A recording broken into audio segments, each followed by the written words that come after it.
A university student whose body parts were found in an Airbnb along the Thika Road Mall Drive has revealed that the deceased was killed first before her body was dismembered. Government pathologist Johansen Odwor has also taken more samples to the government chemist for further tests and to aid in more investigations. Stanley Lugaria gave us the details. Autopsy results of Rita Waeni, a student of Jomo Kenyatta University of Agriculture and Technology found brutally murdered with body parts wrapped in sheets and plastic bags, stashed in a dustbin in an Airbnb Greenspan house apartment around Thika Road Mall, has been revealed. So upon examining the body, what I found was it was a young girl who had her body decirculated. There was discirculation of the body at the neck and the head was missing. This is the first time I've come across such an incident. I've never, in my forensic life, I've never come across.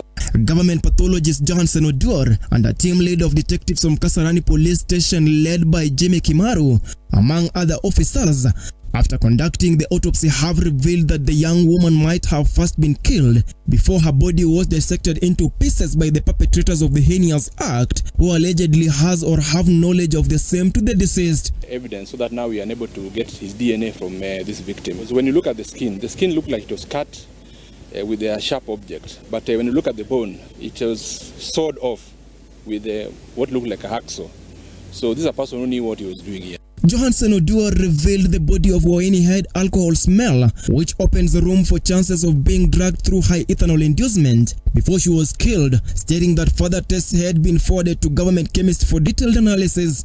Waeni from Waeni, a third-year communication student at Jkuat, met her horrifying death in a bathroom in a guest room located along the TRM drive.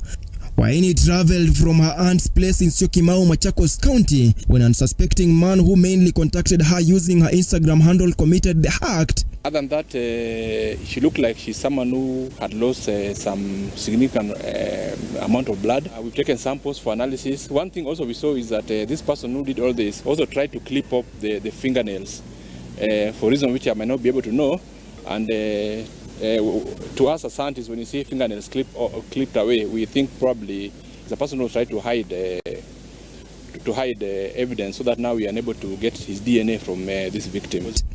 According to Kasarani Sub-County Boss Joseph Muriuki, 3 suspects have been arrested in connection to the murder, with the prime suspect of Nigerian origin arrested at JKIA while trying to flee the country to Abuja.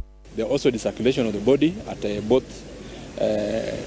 both legs, whereby someone cut the femur, head of femur, clean, so that now the legs were apart from the trunk.